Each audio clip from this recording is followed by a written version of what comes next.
Another thing MacBook related, I don't think this has to do with heat, but I don't know if you saw this particular recall, or not, maybe not a recall. It was a class action lawsuit. I don't know if it ever led to a recall.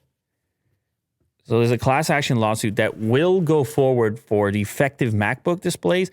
Now, few people sent me pictures of them having this particular issue. It's like this weird effect at the bottom of the display,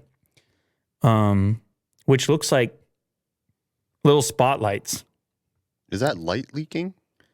No, it's apparently an issue with one of the cables. Oh, it's like pinching or something? A fragile display cable. Oh. Yeah. And anyway, so what happened? People were complaining. I don't know how many. Nobody knows how many. Maybe Apple knows how many. And they decided to put a case together. And then the judge looked, I guess, at the lawsuit and said, yeah, you're right. Apple knew it was selling defective MacBook displays. That's what the judge says here. But as is the case with a lot of problems, they can't just immediately change the model. Like, they fix it the next time around, but they can't.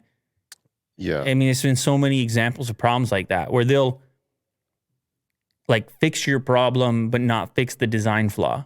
They'll give you another one out of warranty or something. Supply chain is always slower. Yeah, you got engineers and drawings, and it's a lot. So it just can't really be as fast. And are they supposed to stop selling the product completely when it's working for a certain portion of the people? You know, it's tough. But anyway, this class action lawsuit will now go forward. So that makes, as far as those MacBooks are concerned, you got the display issue and you had the keyboard issue with the butterfly key switches, which I did experience that problem on a number of occasions. But who cares? It's M1 time now. Mm-hmm. We don't have to go over all this. Tim's sitting there. He's saying it's M1 time now. Yeah. Talk to me about this. We moved on. Change the game. We moved on. Yeah.